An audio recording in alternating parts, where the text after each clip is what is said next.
Hello. The purpose of today's presentation is to introduce a new and emerging technology known as a swarm. Now, like a lot of technological innovations from the last several decades, swarms are not just a single tool or technology for use in a single environment or case, but rather represent a new approach to managing, storing, and learning from large amounts of data. As a result, they have a wide array of applicability, from consumer electronics and technologies all the way over to academic research. However, the reason that we're particularly interested in them is because of their recent acquisition and development by global military organizations. Most countries in the world with large military presences have now begun to investigate, research, or build some type of swarm technology. And several countries, China, Russia, and the United States, have recently centered swarms as part of their long-term strategy for battlefield readiness, making them of particular and much more urgent concern to the international arena and international relations scholars. Now, like any new technology, swarms have both positive and negative attributes, which need to be managed in real time. However, they also pose the ability to undercut norms and conventions for engagement, which also leads to the ability for them to destabilize the international arena, even while offering net positive benefits to military organizations and civilians alike. For that reason, we are going to focus specifically on the interaction of swarms in military environments and discuss specifically what it would look like for swarms to operate in an environment where they become lethal autonomous weapons. Now, in order to do this, we are first going to take a deep dive into explaining exactly what swarms are and are not. Like I said, swarms are very complicated systems with multiple component pieces, and it's important to be able to distinguish those separate components from one another in order to understand how different elements of a swarm system interact and engage with one another. From there, we're then going to dive into a case study that we've termed Swarms as Combat Disruption, and discuss the way that swarms can be contextualized as lethal autonomous weapons in battleground environments. We will then specifically introduce two norms of engagement, meaningful human control and the command and control procedures, in order to understand ways that these could potentially be managed and mitigated in future scenarios. We will also then apply swarms and their use in the Collaborative Operations in Denied Environment program, or CODE, and finally conclude this presentation with comments on future research and areas for future investigation.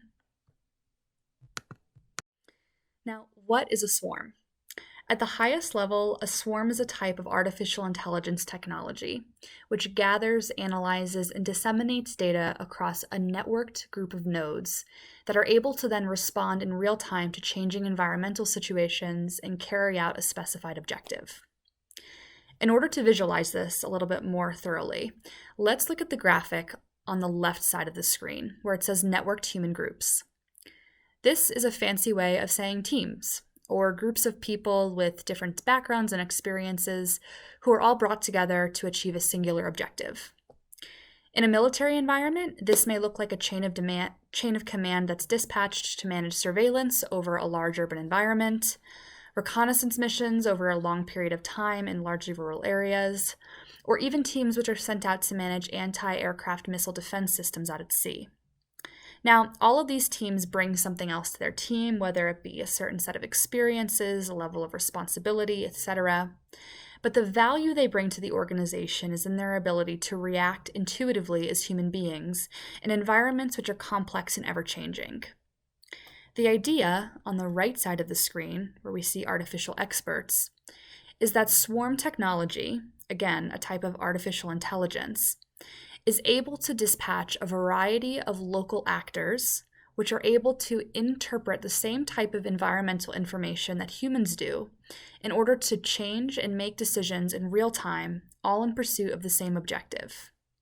If the technological mechanics of an objective are relatively simple, such as a singular camera system for surveillance or reconnaissance, or an anti-aircraft missile defense system for anti-aircraft missile defense, nodes are homogeneous networks of technological systems which can be dispatched in order to achieve that objective, making changes as emergency situations arise, just as human beings do, while human operators can manage the system, potentially, from thousands of miles away. Now, as we talk about swarms throughout the course of this presentation, it's important to note that we are going to use this term swarms to refer broadly to swarm systems. those systems have two separate components which are equally important. Swarm intelligence, or SI, which is the artificial intelligence algorithm actually running the swarm systems and enabling the technological units to make decisions. And swarm hardware, which are the actual nodes or agents that are collecting data and responding in real time. We're going to dive in and talk about each, because although they have different levels of responsibility and importance within the network overall, they are mutually important and deeply connected, particularly in military uses. Now, let's dive a little bit deeper by first focusing on swarm intelligence. Stated simply, swarm intelligence is the collective behavior of decentralized, self-organized systems, natural or artificial, typically exacted through a population of simple agents interacting locally with one another and/or their environment. Now, when we're talking about swarm intelligence systems for human use, we are talking about artificial swarm systems. These systems rely on artificial intelligence algorithms which either use reinforcement learning or unsupervised learning in order to take in data about their environment and enable an agent to respond in real time.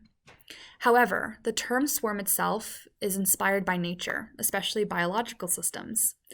In these systems, agents follow very simple rules, and although there is no centralized control structure dictating how individual agents should behave, local and oftentimes random interactions between these agents leads to the emergence of intelligent global behavior that is unknown or entirely unrecognizable to individual agents. It's very important to emphasize the connection between biological swarm intelligence and artificial swarm intelligence, since the former still continues to hold great influence over the latter. In fact, a lot of the nomenclature that we use today for subtypes of swarm algorithms directly refers to those animal populations which inspired the algorithmic logic. For example, ant colony optimizations were designed while researchers went and watched ant colonies, and it's still one of the most popularly used swarm intelligence interfaces available today. On the bottom of the screen, you'll see 4 subtypes of artificial swarm intelligence most commonly used by researchers and private consumer technologies. Scheduling is one that's oftentimes used by large-scale supply chains or global distribution networks in order to optimize and reduce bottlenecks. Optimization schemes are one of the most popularly used and have a wide array of implications across both academic research settings and commercial technology usage. One of the more interesting usages here is in global flight regulation, where each airplane operates as an individual agent within a broader, globally connected network. In instances where a single flight delay can affect airport wait times thousands of miles away, optimization patterns allow air traffic controllers to make decisions in real time that will minimize impacts to people across the chain of command. Clustering has its uses mostly in science and direct research applications, since it's really good at taking large groups of data, specifically data that is really noisy, and clearing it to identify patterns. Clustering algorithms are oftentimes used by cosmologists in order to identify galaxies in the known universe, and it's also used by social sciences to identify the origination and dissemination of fake news on social media. Last, and one of the most easily identifiable types of swarm intelligence is routing. Routing technology is most popularly used in Tesla cars, where each car is part of the sister network of vehicles which take in information in real time and reinforce that information across the self-driving infrastructure. Now, the second component of swarm systems that's important to discuss is swarm hardware. And unlike the swarm intelligence systems we just discussed, swarm hardware is very variable and is not actually a necessary component of a swarm system. In fact, certain commercial and academic uses of swarms don't involve any kind of hardware component at all. In instances where new technology is being piloted for the first time, use cases are being presented, or in environments where researchers just need to process large amounts of data in a swarm-like fashion, there's no need for an external hardware component to gather data in real time. However, hardware is a critical component of the military utilization of swarms, and it's one of the reasons why military organizations have actually taken to swarms as a strategic asset. Swarm hardware, although it doesn't always have to be drones, often is. The reason being that drones are cheap, readily available, and aren't made out of any kind of materials that are particularly expensive or difficult to acquire, making it easy for militaries to design their own drone usage for specific objectives in ways that are cheap, affordable, and don't rely on extensive supply chains in order to gather supplies. Because drones are often used, and because a single swarm algorithm is used for an entire swarm system, the usage of different types of swarm hardware makes the entire system very, very easy to scale to different types of applications, making it larger or smaller depending on needs at a given time. The only strict requirement for swarm hardware is that all of the units are in fact homogeneous. Although heterogeneity has been introduced into swarm systems previously, it makes algorithms very, very complicated and even more difficult for human controllers to manage. Oftentimes, when multiple different types of hardware components are introduced into a singular system, they end up being broken down into multiple types of swarms which may be used concurrently. One of the most important components of swarm technology is that all of the individual agents are able to act independently but within a global network, and for that reason, a singular type of technology is oftentimes harnessed depending upon the use case at hand. All right, now that we understand the two components of a swarm system, swarm hardware and swarm intelligence, let's watch a brief video of a swarm in action so that you can better visualize what these networks actually look like. Remember, the swarm intelligence is the component that you can't see, but which drives decision-making and behavior. The swarm hardware is the piece that you do see, which collects information and acts within the global node network.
Although the preceding video highlighted some commercial and otherwise just fun uses for swarm technology, the map on the current slide reinforces the idea that we are specifically interested in the proliferation of swarm technologies for military use.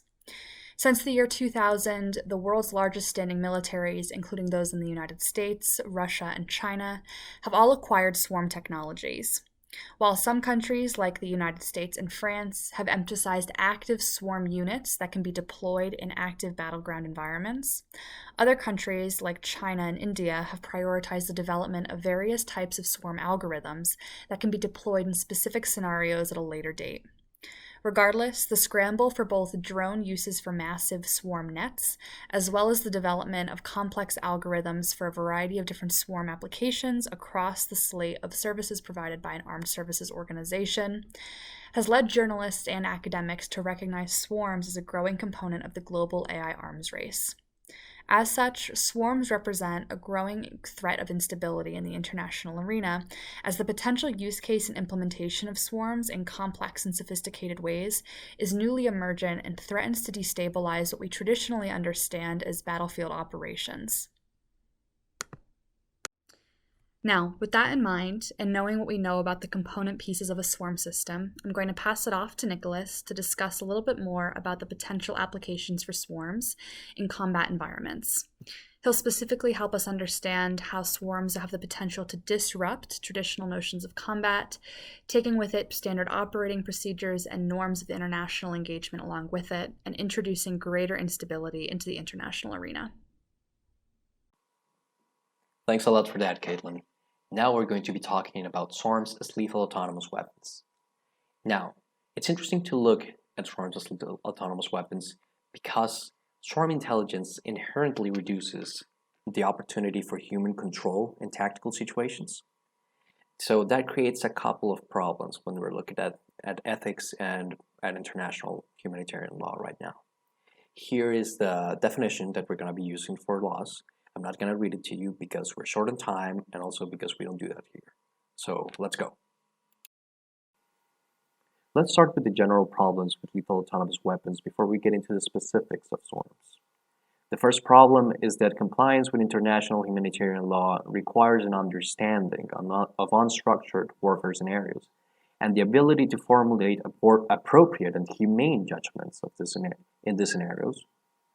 And well, machines simply don't have this capability and will likely not have it for a long time.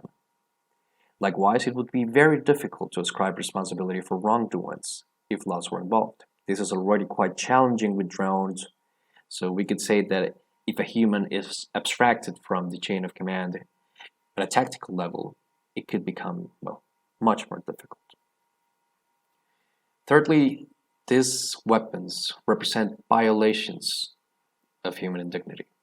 Human dignity dictates that decisions entailing human life deprivation should be preserved to humans. The reason for this is that humans are moral actors and machines simply aren't. The last problem I'll mention here, which is by no means the last problem with lethal autonomous weapons, is that they would make fighting wars much easier for parties in possession of these weapons, as they would be able to have boots on the ground without having people there, significantly reducing the human cost of war for them. Also, and we'll talk about this later, having laws in the battlefield exponentially increases the probability of random or just simply unpredictable behavior by the machines. Finally, I'd like to say that having these systems in the battlefield would have the possibility of accelerating the pace of war beyond the ability of any human to react and de-escalate, thus leading to so-called flash wars. To prevent the development of unethical autonomous weapons, the concept of meaningful human control was created.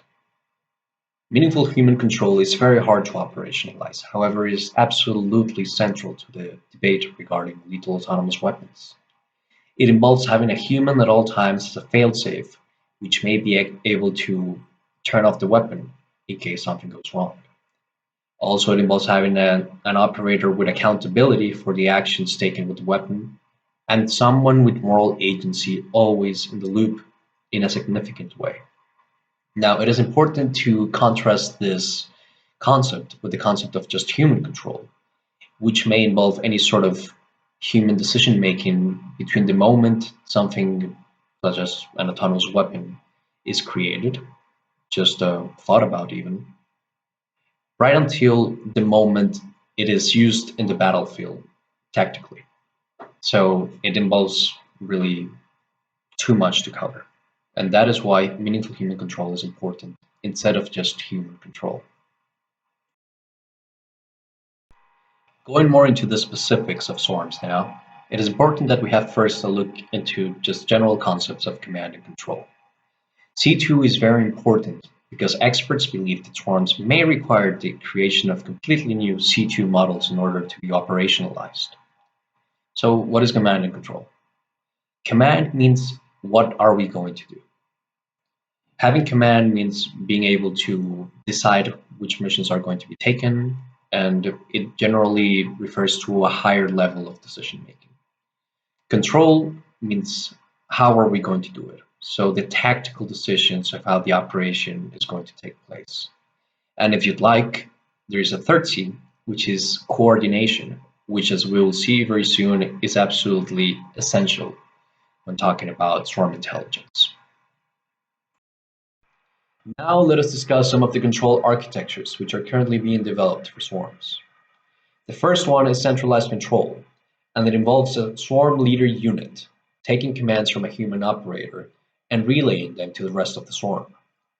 This system involves a high level of human command compared to other swarms, but it is very vulnerable to attacks on the leader unit. The second type of control architecture which we'll discuss is hierarchical control, and it borrows the main tenet from centralized control. However, it adds more receiver nodes. You can think of these receiver nodes as squad leaders within the swarm. The third type of control architecture which we'll discuss is ensemble control. This is a decentralized, very sophisticated type of control. It involves a human operator sending a signal to all of the units within the swarm, which then the swarm members receive and start to deliberate on how to execute on. It has emergent behavior, which can be quite problematic in the battlefield, since it is, well, to a large extent, not predictable. And this can be exacerbated in cases such as, well, combat in urban environments, or it can be exacerbated also by coming together with other swarms, which might create, well, a real mess. The fourth type of control, which we'll talk about, is behavioral control. And behavioral control is based largely on pre-programmed responses to the environment in which the swarm is being deployed. It is triggered by perception and by commands from operators.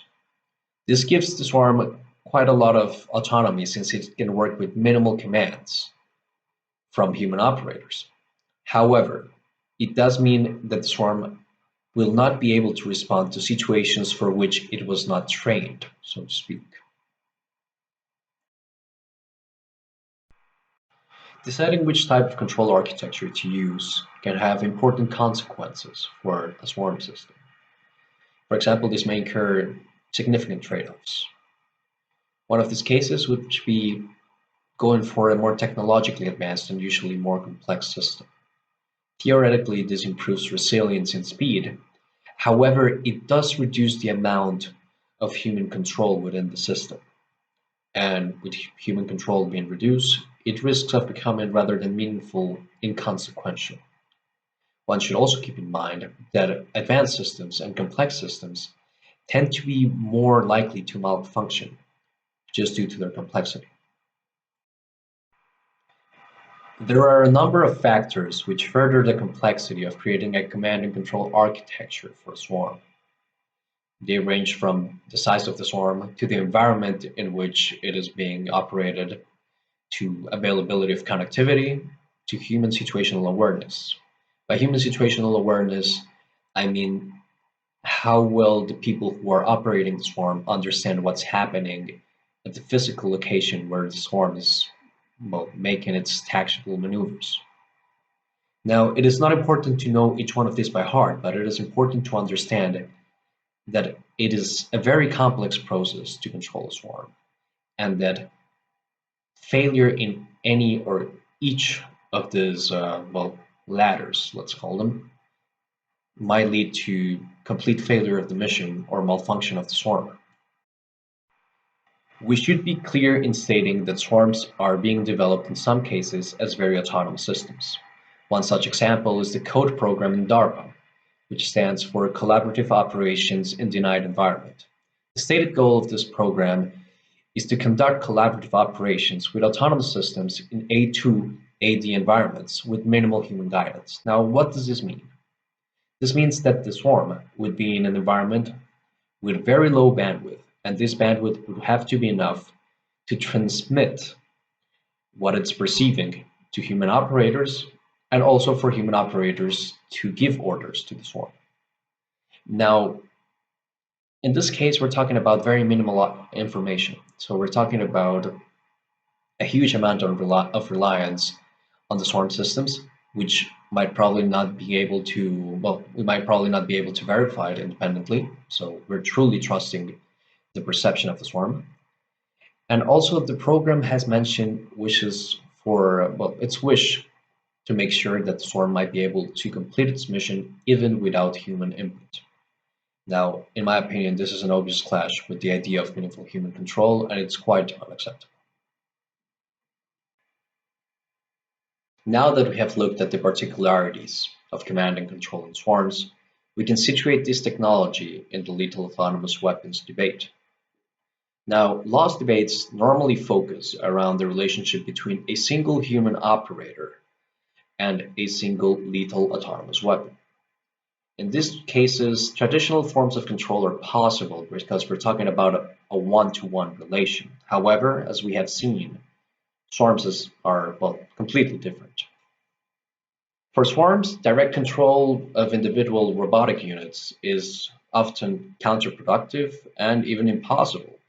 This is because we have very few operators and a large number of robotic units. This means that operators are forced to rely, to a great degree, on machine-machine interactions.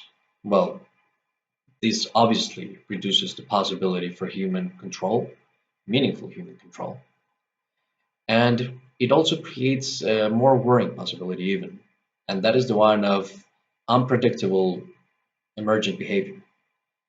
It seems pretty self-explanatory that unpredictable emergent behavior is something that one would hate to see in the battlefield because of the, well, because it's completely uncontrollable.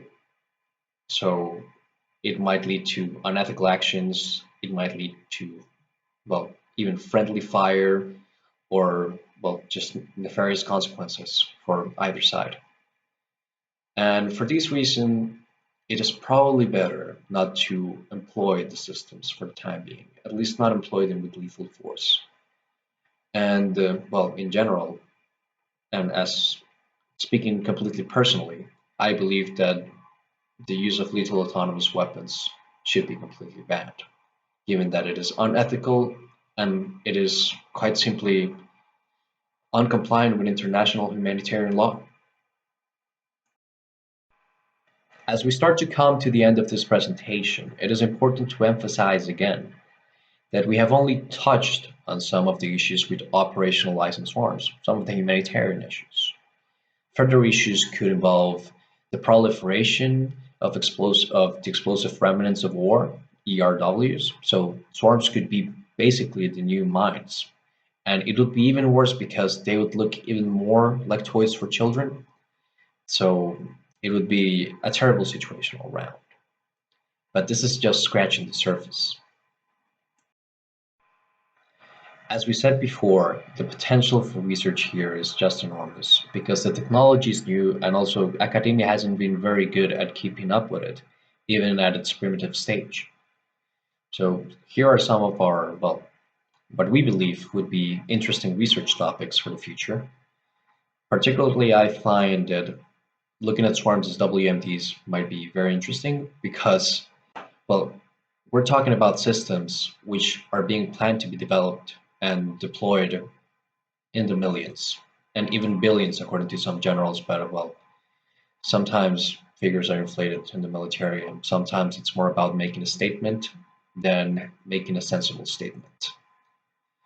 However, I do believe that having millions of small, well, volatile and explosive devices in the battlefield might lead to the possibility of, well, awful crimes, which might amount to calling the systems WMDs in some cases. Other interesting approaches are looking at swarms as non-lethal weapons in warfare, so perhaps seeing them as support infrastructure and so on. So maybe saying yes, there is a place for swarms in warfare, but maybe not as a lethal weapon, but as a non-lethal weapon. Apart from that, it is interesting to see that it is already, some countries are already planning to deploy swarms in space. For example, France has expressed interest in deploying swarms around its key satellites to defend them from other satellites. This is part of the greater trend of, well, further militarization and even weaponization of outer space, which is obviously very worrying as well. Thank you for your time, and we hope that you have found this presentation informative and interesting, just as a general introduction to swarms, particularly in the context of international humanitarian law and lethal autonomous weapons. So we hope you have a good day, and again, thanks for watching.